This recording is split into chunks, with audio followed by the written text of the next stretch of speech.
Atenção! Começa agora uma teleaula de Geografia do Ensino Médio. Você vai assistir a teleaula de número 38. Bons estudos!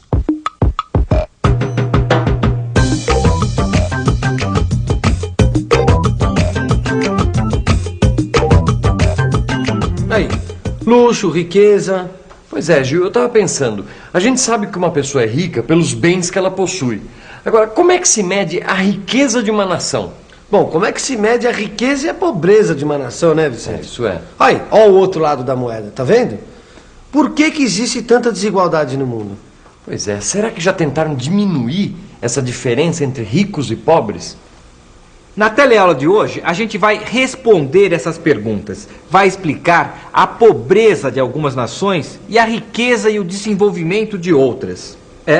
Existem muitas diferenças entre algumas nações do mundo atual. Também existe muita desigualdade entre ricos e pobres. Hoje, você vai entender melhor por que o hemisfério sul e o hemisfério norte são tão desiguais economicamente. Vai ver como se mede a riqueza e a pobreza das nações e perceber a importância do diálogo norte-sul.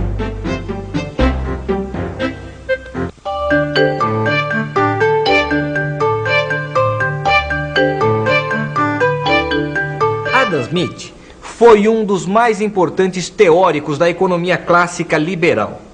Ele era um filósofo e economista político escocês que viveu no século XVIII. O seu livro A Riqueza das Nações, publicado em 1776, continua sendo lido até hoje. Nenhuma sociedade pode crescer e ser feliz se a maioria dos seus membros são pobres e miseráveis. Para medir a pobreza ou a riqueza das nações, a gente usa o PIB, que significa Produto Interno Bruto. O PIB é a soma das riquezas produzidas num país ao longo de um ano. Mas o PIB não é a única referência para medir as desigualdades que existem entre os países industrializados do hemisfério norte e os países de economia primária e exportadora do hemisfério sul.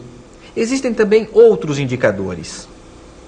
Como é que você acha que dá pra saber se um país é rico ou é pobre? Você me pegou, hein? É só olhar pra rua, né? Só olhar na rua, você vê mendigo de monte. Olhando a qualidade de vida na habitação, na saúde e na educação. Um país rico tem uma economia estável, né? Estabilizada, uma distribuição de renda justa. Aí pode ser considerado um país rico, né? É bem pobre, você vê pelo que tem de gente na rua, pedindo dinheiro, pedindo esmola, trabalhando como ambulante. Terrível. Quando o pessoal tem trabalho e ganha dinheiro. No Brasil, dá pra gente perceber que mesmo num só país podem existir grandes contrastes entre a riqueza e a pobreza. Agora percebe só, num lugar rico, como essa avenida aqui, existe um grande consumo de energia, enquanto em lugares mais pobres da cidade, quase não existe consumo de energia. Pois é, o consumo de energia também é um indicador da riqueza e da pobreza das nações. As pessoas que vivem nos Estados Unidos, no Canadá, na Europa, Japão e Austrália formam aproximadamente 1/5 da população mundial. Mas consomem muito mais do que a metade de toda a energia primária produzida no mundo. Mas além dos indicadores econômicos, existem também os sociais e culturais. Os indicadores de desenvolvimento humano da população. Quer dizer, desde o índice de alfabetização, passando pela quantidade de calorias que são ingeridas pelas pessoas, até o grau de acesso à água tratada e ao uso de instalações sanitárias. Em 1990, a ONU criou o Índice de Desenvolvimento Humano, IDH. Esse índice tem 3 componentes básicos: longevidade, grau de conhecimento e nível de vida de uma população. A longevidade é medida pela esperança de vida ao nascer. O nível de conhecimento é medido pela quantidade de adultos alfabetizados e pela média dos anos de escolaridade. O nível de vida se mede pelo poder aquisitivo médio da população. Existem diferentes indicadores da pobreza e da riqueza das nações. Existem também diferentes teorias que tentam explicar por que alguns países são mais desenvolvidos e mais ricos e outros mais pobres e menos desenvolvidos. No século XIX, as potências coloniais da Europa afirmavam que a pobreza dos povos do hemisfério sul era resultado da natureza hostil e da inferioridade dos seus grupos raciais. A Grã-Bretanha, a França e a Alemanha achavam necessário difundir as suas conquistas materiais e superiores entre os povos inferiores.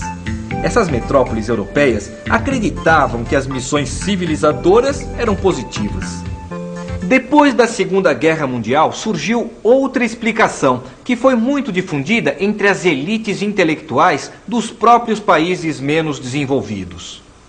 Essa teoria dizia que a pobreza dos países do hemisfério sul era decorrente da exploração colonial. As potências imperialistas teriam explorado de maneira extrema a força de trabalho nos países da África, da Ásia e da América Latina. Teriam levado à manutenção de baixos níveis de escolaridade e, durante muito tempo, teriam impedido a estruturação de estados nacionais nas colônias. Essa explicação é coerente, mas coloca toda a culpa da pobreza nos colonizadores. E não é apenas isso. Os bloqueios para o desenvolvimento também acontecem no interior dos países. As elites políticas de um país impedem as reformas modernizadoras para poder concentrar a riqueza em suas próprias mãos.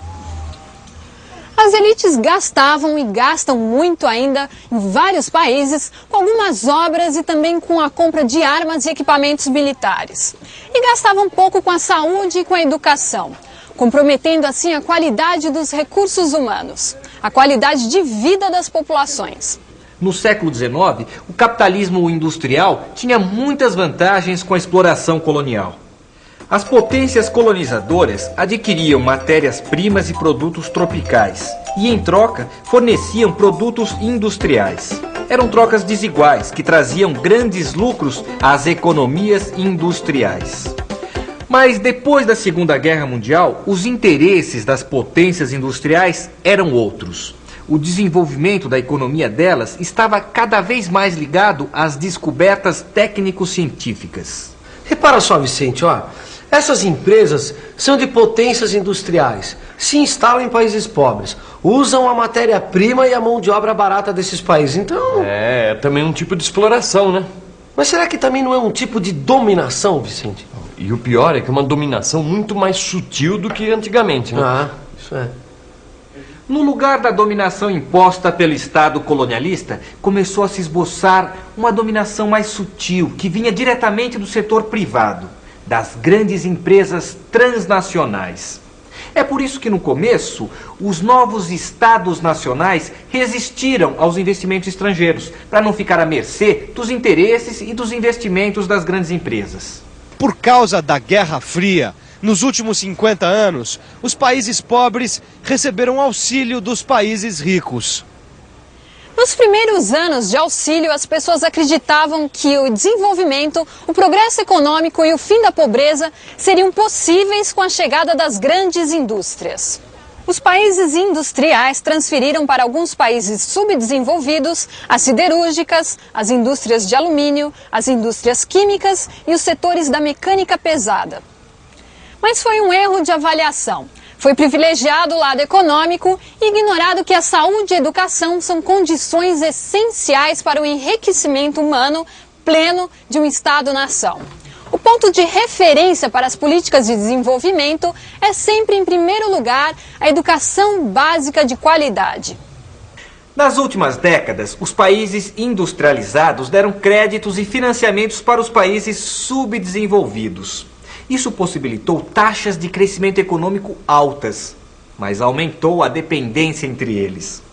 Com a crise econômica dos anos 70, os preços das matérias-primas caíram e as taxas de juros se tornaram insuportáveis. Como os países pobres não conseguiam pagar as dívidas, o crescimento econômico foi bloqueado.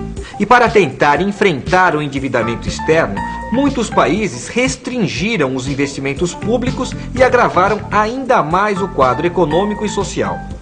Alguns economistas acham que os países ricos estruturaram o sistema financeiro e as trocas internacionais apenas para atender aos seus próprios interesses, garantindo assim vantagens e lucros.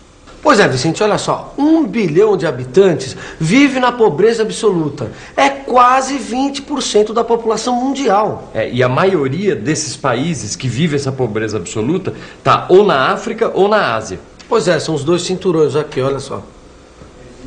Tem um cinturão africano que atravessa toda a África equatorial e tropical, do Saara até a bacia do Zambeze. E o cinturão asiático, no sul e no sudeste, do Paquistão até a Indonésia. E que diferença enorme, hein? A pequena população rica com tanto e a grande população pobre com tão pouco. É muita desigualdade mesmo, né? Pois é, com tanta diferença, como é que o diálogo norte e sul pode continuar? O diálogo norte e sul precisa se estabelecer em novas bases. Isso é uma exigência da ordem econômica mundial. E a Assembleia Geral da ONU decidiu isso em 1974. Agora eu te pergunto, você sabe o que é a ONU? Então fique por dentro. A ONU fica em Nova York, nos Estados Unidos. Ela começou a funcionar logo após a Segunda Guerra Mundial. É uma grande organização internacional que reúne as nações em assembleias pelos mais variados motivos. A ONU tem algumas instituições especializadas, como a Unesco, que é voltada para a educação, ciência e cultura, a OMS para a saúde e a FAO para a alimentação e agricultura. A ONU, as Nações Unidas, podem promover esse diálogo norte-sul. Mas os movimentos feitos pelo bloco dos países do Hemisfério Sul ainda não sensibilizaram os países mais ricos. Bom, depois de tantos novos aprendizados, vamos para a revisão?